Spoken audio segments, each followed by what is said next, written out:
Welcome to Marketing Mistakes and How to Avoid Them. I'm Stacy Jones, the founder of influencer marketing and branded content agency Hollywood Branded.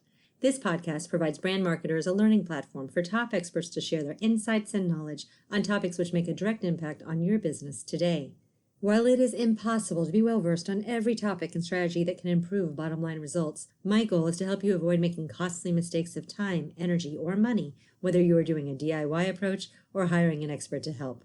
Let's begin today's discussion. Welcome to Marketing Mistakes and How to Avoid Them. Here's your host, Stacy Jones. Welcome to Marketing Mistakes and How to Avoid Them. I'm Stacy Jones, and I'm so happy to be here with you all today. I want to give a very warm welcome to Tim Fitzpatrick. Tim is the founder and president of Rialto Marketing and helps businesses simplify marketing so they can grow with less stress. His belief system is that most people overcomplicate marketing and that it doesn't have to be that way. His passion for growing and developing businesses has been built over the last 20 years, and it includes having founded and co-owned and operated a wholesale distribution company that grew an average of 60% a year. Today, Tim will be sharing the primary marketing fundamentals you should know, the benefits of having a plan, and how you should leverage digital marketing to its fullest capabilities. We'll learn what works from Tim's perspective, what should be avoided, and how some businesses just miss the mark. Tim, welcome. So happy to have you here today. Stacy, thanks for having me. I'm super excited to be here. Of course. So you are all things digital, and we were just chatting about what your experience is. Can you share with our listeners how you got to where you are today and what made you this guru of digital and loving this life? Absolutely. So I'll give you the Cliff Note version because, as most people know, the entrepreneurial journey is not a straight path. It's a winding road. But when I got out of college, I got involved in a wholesale distribution company that I became a partner in. We grew that for about 10 years. Very fortunate to just really hit a strong growth path there. And we grew at about 60% a year. We sold it. I worked for that company, the company that bought us, for another 3 years. And then in 2009, I got laid off. We got bought by a public company. They were freaking out. We all knew what happened we all know what happened in 2008. Yeah. And at the time I felt like they did me a favor. I wasn't liking what I was doing at that point. I needed to do something different. So I took a little time off, shifted gears, and I got involved in residential real estate. And at that time, there was a ton of foreclosures. I was doing a lot of short sale business. I was knocking on people's doors. But after 2.5 years, I was like, man, I can't stand this. This is not a good fit for me. I had the Sunday evening effect, if you've ever heard of that, where it's like Sunday evening, I was like, oh my God, I have to get up and do this all week. You're living for the weekends. For the weekends. Yeah. What's the point? Yeah. What if you're not going to enjoy what you're doing as a business owner, you might as well do something different. So at that point, I started thinking about, what I loved about being in distribution. It was changing, it was dynamic. And, I said, look, I know what it's like to grow a business, to market. And so I got involved in marketing, and, and that's what I'm doing today. We're just helping people simplify it because it's such an easy thing to overcomplicate. But when you make things complex, they just inevitably, they don't work like they should. So. Okay. Well, that is a great start to our conversation. So yes, you just should simplify things. And you say that like it's casual, like, just simplify it. What do you do? What are the steps to actually simplifying marketing? So for me and my philosophy, it all goes back to the fundamentals. Okay. When we look at the fundamentals in any discipline, I don't care what it is, if you're standing up to the plate to hit a baseball, or marketing or operations for a business, whatever it is, those fundamentals don't change. They're the same. The fundamentals of hitting a baseball are the same today as they were 50 years ago, and they're going to be the same 50 years from now. So there are no new fundamentals. They don't change, but so many people skip them, especially when it comes to marketing, because we have so many, I find most businesses are battling information overload when it comes to marketing. There's the latest tips and tactics. There's gurus. You got to be on TikTok. You got to be on Clubhouse. Oh, you need to have a YouTube channel. Whatever it is, there's always a new flavor each week. And when people don't have those fundamentals in place, it's so easy to just chase that shiny object, and that's not a way to have an effective marketing plan for your business. And so you've got to come back to the fundamentals because they lay the foundation for you to build the rest of your house from. And all those bright, shiny objects take a lot of time to actually do, too, especially if you don't have those fundamentals in place. Yes, if you skip the fundamentals, your marketing is just a crapshoot. Yeah. And inevitably, something might work a little bit, but you have no idea why. You may not be sure how to repeat it, and so you've got to come back to those fundamentals. If you skip them, you're going to waste a lot of time, you're going to waste money, and you're going to have to come back to them at some point. So that's the way I look at it. Now, a lot of people say, okay, great. Well, what the hell are these fundamentals? So I call them the marketing strategy trilogy. First, you have to understand your target market. Who are you going to serve? How are you going to serve those people? Who are your ideal clients? From there, step 2 is you got to have clear, engaging messaging to that ideal client base. And 3, you have to have a plan. Mhm. You have to have some type of plan that you're going to work and measure and make course corrections with. Those are the 3 fundamentals. If you have those things in place, you will have success, but you can't skip those. And how do you go about making sure that those are in place? Yes. So with your target market, the easiest way for most businesses to start, Mhm. especially, and I'm assuming you're an existing business, you've had some past clients, okay? Or you have current clients. You start by asking yourself 3 questions, okay? Who do I enjoy working for is 1. Why the hell do I want to work with people I can't stand? Okay, it's just going to make your life miserable. 2, who are your most profitable clients? If we're ever going to stay in business, we have to be working with profitable clients over and over again. And then 3, who do we do our best work for? Because if you work for clients that you do your best work for every time, they're going to be happy. They're going to be repeat customers. They're going to refer you. Okay, so you need to ask yourself those 3 questions. And the group of clients that you can answer positively to those 3 questions, that's where you start to look for your ideal client types. So when you have that group, then you can start to dig into what are the demographics for these groups, for people in this group. What are the psychographics, right? When we look at the psychographics, how are they feeling? What are their thoughts, their perceptions, the results they want, those types of things. The psychographics, to me, I think are just as, if not more important than the demographics, because the psychographics that's what entice people to buy. Yeah. So super, super important. But when you have that group and you look at the demographics and the psychographics, inevitably what happens is 1 to 3 subgroups come from that. Those 1 to 3 subgroups are your ideal clients. Are you saying that everyone out there is not your ideal client, that you should not be marketing to like Tom, Dick, and Harry all over the planet in every single country under the sun? What a novel concept, right? Look, most of us get into business and at first it's like, are you breathing? Do you have a heartbeat? Do you have money to pay me? Yes, great, I can help you. But we find that after doing that, you're like, oh my God, that was a nightmare. I didn't like working with that client, or we didn't do good work for that client, or they weren't happy. There was something about that just didn't work.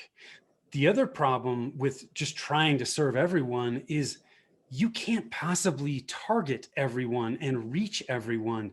Your marketing efforts become far too diluted. And you're just like, oh my God, where do I go? I'm trying to attract small business owners. Well, Jesus, they're everywhere. So you got to niche down and find those people that you can serve best. And when you do that, it gives you focus and direction for where you actually need to take your marketing. Because when I tell people, look, you need to focus on 1 to 3 ideal client types, I'm not saying those are the only people you can do business with. I'm just saying those are the only people you're going to target your marketing efforts towards. Yeah. Because when you understand exactly who those ideal client types are, then you can start to look at where are they? Where do they congregate? Whether it's offline or online, you start to create a list of all these places where they are. What associations do they belong to? What trade shows do they go to? What influencers do they follow? What websites do they go to get information? all of those things are places people congregate. And when you have that list, now you know exactly where you need to be to put your message in front of to attract your ideal clients. Everything becomes so much easier, and everything starts with that target market. If you don't know your target market, you're dead in the water. Well, part of that's also that if you don't know your target market, you don't know what solution you're actually trying to provide. Exactly. Yeah. I mean, it's like if you do business with people because you can solve a problem that they have. So you have to understand who those ideal clients are and what problem they have that you can solve. It's where it all starts. And then where does it go? We got where it starts. Yes. So what's the next step? So I know who I'm trying to reach. Now I need to figure out what the heck I'm going to say to those people. Mm-hmm. And that's when you start looking at your marketing message and how you communicate the value that you offer to people. Super, super important. I think most businesses try to get cute. They try to get clever. And inevitably, it falls flat because look, if we make people think about what the heck we mean, they're gone. Especially now, our attention spans are so damn short. We are so used to, I need information. It's at my fingertips. If I land on your website and read that copy right at the top and I can't understand what the hell you do, I'm going somewhere else. Yeah. So important. So how the heck do we do that? Well, we use storytelling. There's a lot of marketers that use storytelling. We use the story brand framework, if you're familiar with that, popularized by, Donald Miller. It's a variation on the hero's journey. When it was introduced to me, I was like, oh my God, this is great. I love this. It makes perfect sense. It's so easy for most people to understand. And so that's what we do. And so what are you doing when you use a storytelling framework? You're inviting your customer, who is the hero or the character, the main character in the story. You're inviting them into a story where they're that main character and your company is the guide. Because our clients they're not looking for a hero. They're looking for a guide who knows exactly how to solve the problem and help them get from where they currently are to where they want to be. Right. And they don't want to DIY it. They want someone who actually knows it, who's made all the mistakes under the sun. Yes. Really screwed up over the years, quite frankly. So they've been able to develop into the expert that they are to avoid them from screwing up. We, as the guide, we know exactly what they need to do. You have X problem. These are the steps, 1, 2, 3, that you need to take to get to the other side of the river to where you want to be.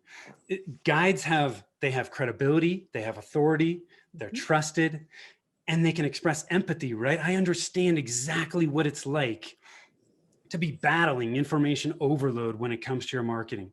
It's just, it is not a fun place to be. But here's what you need to do to eliminate that and start accomplishing your goals, right? And that's all we're doing. If you think about most stories, right? The one I always use is the original Point Break. Okay, have you ever seen the original Point Break with Keanu Reeves? Of course, Patrick Swayze, Keanu Reeves, like Point Break 2 came nowhere close. But yes. Yeah, I always say now, I'm like, gosh, I probably date myself talking about the original Point Break, but Keanu Reeves is this FBI agent, and there's this band of bank robbers, and his guide is Gary Busey, who's his seasoned FBI partner, and he's like, hey, this band of bank robbers, the ex-presidents, they're surfers. You need to learn how to surf. And when you learn how to surf, you're going to get involved with these people, you're going to meet them, and then you can infiltrate them, and we catch them and avoid failure. And we hit success because they go to jail, right? Mm-hmm. Well, if you think about it, Keanu Reeves and most main characters, they're stuck.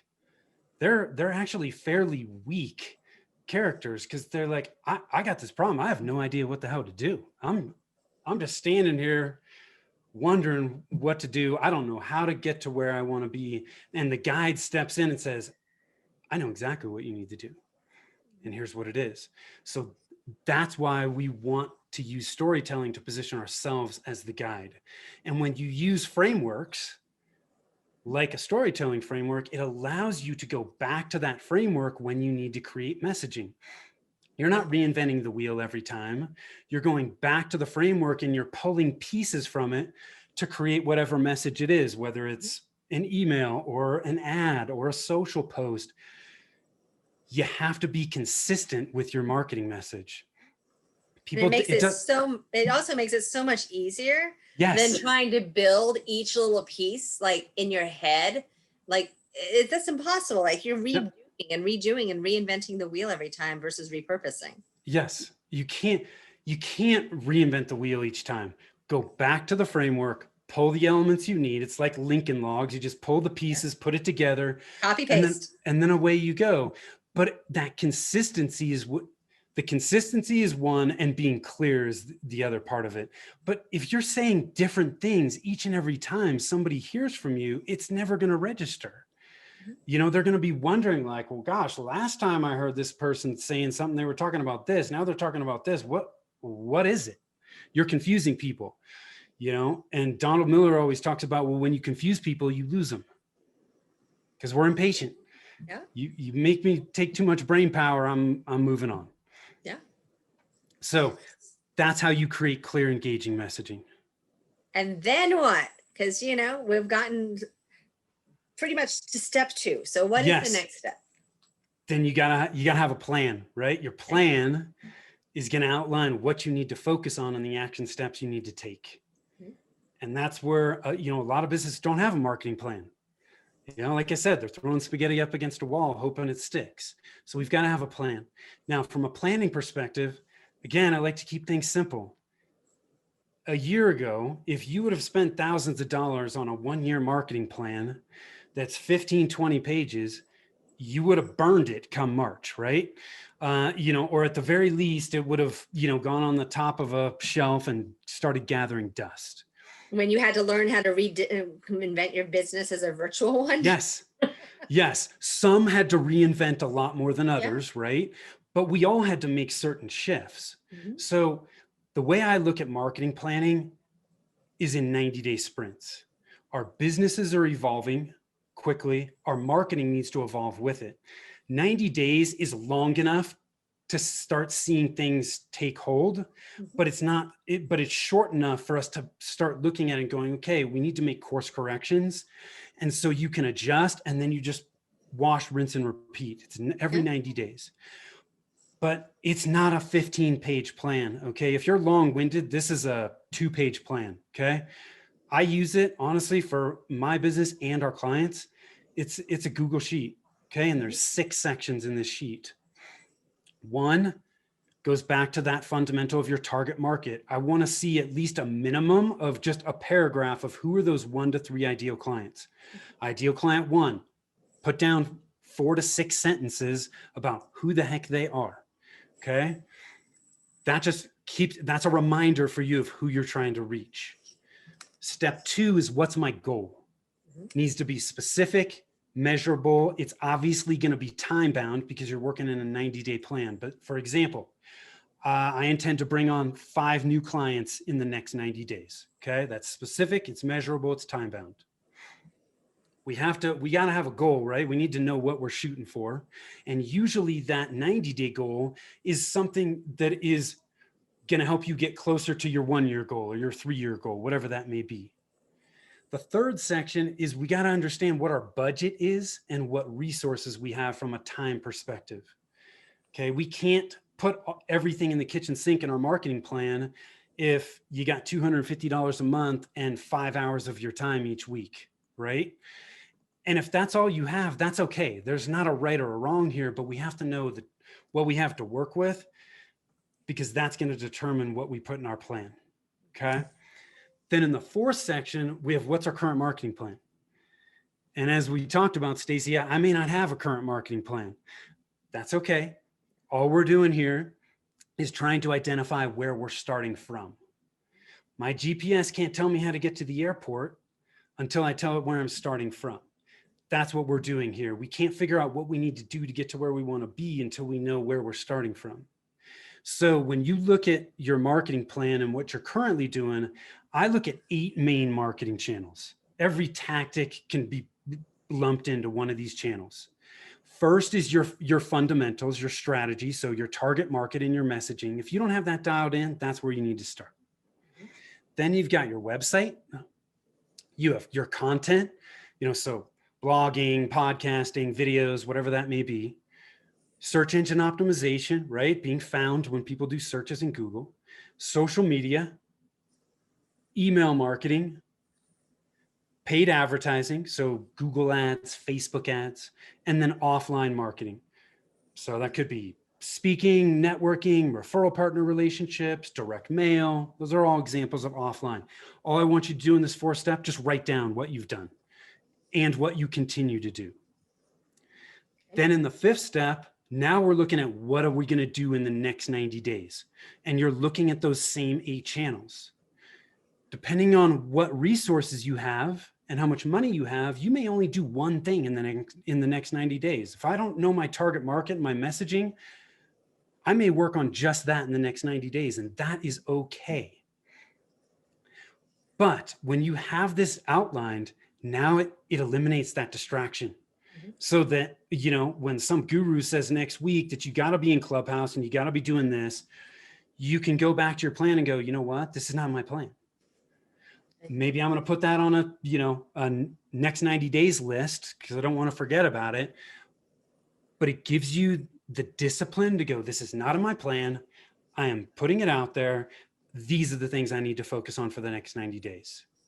And then that last step is, what metrics am I going to track? The metrics help you determine whether the actions that you've taken are starting to bear fruit. And then at the end of the 90 days, we wash, rinse, and repeat. What worked? What didn't? What course corrections do we need to make? And you put in a new plan and you start doing it. And you keep on doing this, rinse and repeat, 3 months, keep going, rinse That's and it. repeat. And all of a sudden your business is 10 years old and you're a multi-bazillionaire and you're crazy successful and you're still doing the rinse and repeat as you grow. That's it. At least it keeps you focused. If you don't have a plan, you don't get as much done. Yeah. You know? So, and it's, you know, a lot of people say to me, okay, well, great. How do I know what to focus on in these sections? Well, because I want to do everything. I want to do absolutely. Yes. We want to do this. And we want to do that. And we want to do, I want to do all of it. So Yeah. we use a tool we call the Marketing Evolution Index Checklist, which looks at phase 1, 2, 3 of a business with these various channels. And it says, hey, in phase 1, when you're just getting started, here's the things you need to focus on for your website. Here's the things you need to look at from a content perspective. And that gives you a framework and a checklist that you can go back to. Just go, yeah, where am I at? Well, I've done this, I've done that. Okay, haven't done these things. I'm going to start focusing here in my next 90 days. So it's just, you know, nothing's foolproof. Marketing is always about testing and making course corrections, but it gives you that framework and guidepost you can go back to just go, hey, how am I doing? And are there things that I've skipped? Oftentimes we'll start working with people and they're like phase 2 with certain channels. And it's like, well, damn, you missed a few elements from phase 1. We need to take a step back, get those things dialed in, and then we can keep moving. So yeah. One of the things I did, I put together some free resources for your listeners. Cool. So we can give them that link and all the fundamentals we've talked about. There's free tools there for them to help get started. And we'll put that in the in your podcast on the podcast page with your information. We'll have that link available for people to download. Yeah. Awesome. So we're wrapping up because we're getting close to our time, but I want to make sure that, you know, for all our listeners who are like, okay, 90-day sprint, I am ready and I need some help. How can they get a hold of you, Tim? Where do they go? Yes, the best place to go is our website, which is rialtomarketing.com. So that's RIALTO marketing.com. For those free resources, if they just go to /marketing-mistakes-podcast, they'll be there. If you love what we talked about, you hit some roadblocks with it, just click on the get a free consultation button on our website. It's all over the place. Be happy to chat with you for 15 minutes and help you push through those.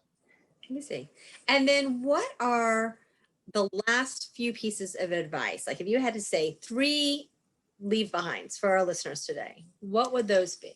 Yeah, it's a great question. One I would say is take the next measurable step. Okay. It is so easy for us to just get overwhelmed by all the things we have to do as business owners.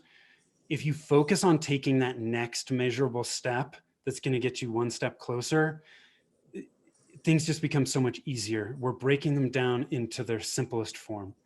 And then the other thing I would say is just don't make things complex. Boil them down, keep them as simple as possible. Because when we add complexity, we add stress, and implementation and execution become so much more difficult.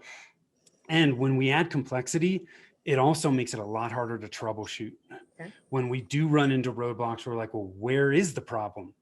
You know, is it here, here, here, here, here, here? Well, if you only have 3 steps, it's a hell of a lot easier to diagnose, right? So that's what I would say. Awesome. Well, Tim, thank you so much for sharing your insights today with us and to our listeners. You definitely gave some really valuable advice, especially with that simplify, because it's really hard when you are a brand owner or an entrepreneur or an executive or someone who is trying to figure out the marketing for a company. All those bright, shiny objects, they all look so good and so yummy. And it seems like they're going to be the magic sauce to like fix in your business. And they're not. Yeah. And you can drop in a magic sauce here and there, but you have to get those fundamentals that Tim was talking about. They really are so important. Thanks for having me, Stacy. It's been a pleasure. Of course. And then to all of our listeners, thank you for tuning in to another episode of Marketing Mistakes and How to Avoid Them. I look forward to chatting with you this next week. Have a great day.